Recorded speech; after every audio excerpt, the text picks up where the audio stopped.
Hello and welcome to a very quick discussion of Chapter 24 of Kate Constable's Crow Country. This is another action sequence, and so there's not a great deal for us to go through really, and I think the most important sections or quotations are listed at the end of this particular chapter. Alright, let's have a look.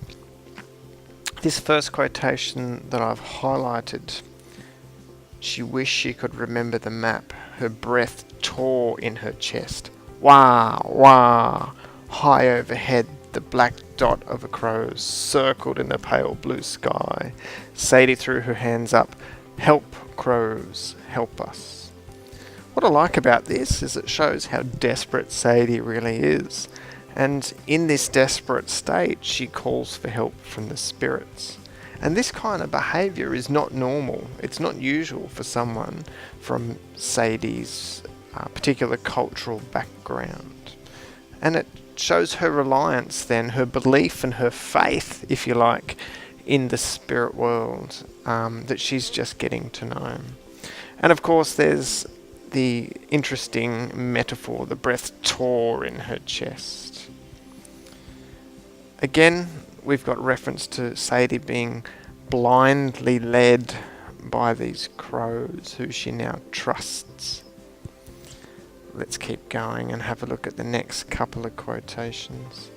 I've got a couple here that I won't go through, but they essentially highlight the action and the conflict that's going on here with Lockie chasing both Walter and Sadie.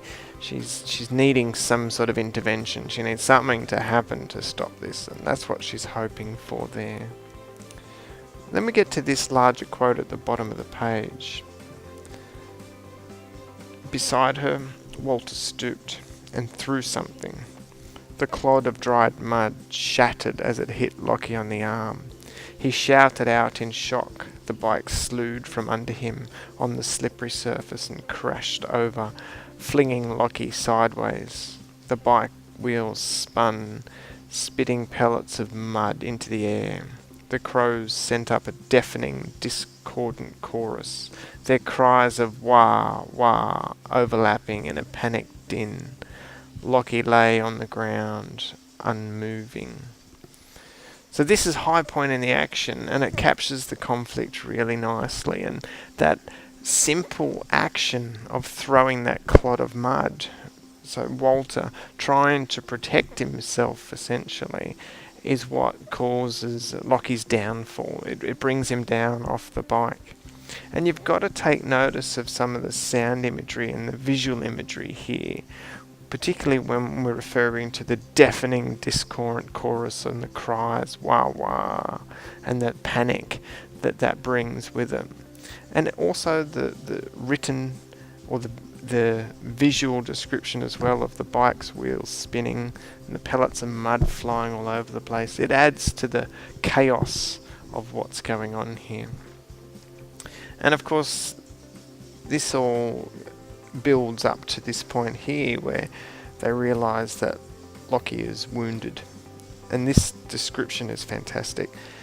He had been thrown clear of the bike, which still roared and bellowed like a wounded creature a few metres away.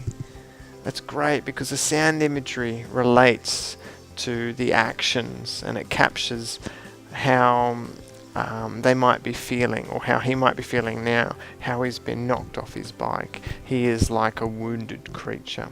So it's the sounds of the bike mimic the actions and the mood. Alright, let's keep going. This one down here. The two times blurred, between Sadie now and Sadie then, between Jimmy's body and Lockie's body, and the darkness of the day. This is great because when Sadie goes back into the time slip sequences and when she's in the real world, they're very different, and we can tell how different they are. But here it's as if the paths of those two lives cross, and there's reference to that elsewhere in the text, and it's interesting to see how Sadie reacts to this. It continues down here. Was it the same story playing itself out again? Was it her fault? She couldn't let the same thing happen again. And that's the motivation that spurred her on in many other instances. She wants to make sure that she does the right thing. And if she can do the right thing, then she can stop this from happening again and again. So it speaks of her desire for justice. She must do what is right. And this quote here is an interesting one because it's the first time we really get an insight into a bit of Walter's history, his background, without it being from someone else's point of view. And he says, if they lock me up again, I'll kill myself.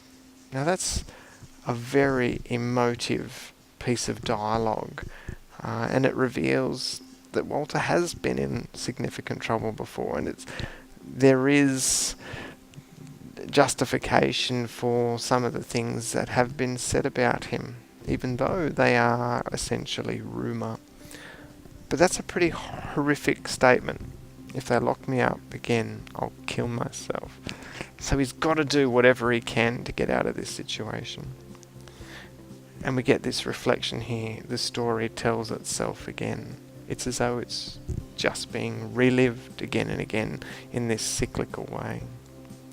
And it finishes with poor Sadie going back into yet another time slip sequence and Walter trying to bring her back around.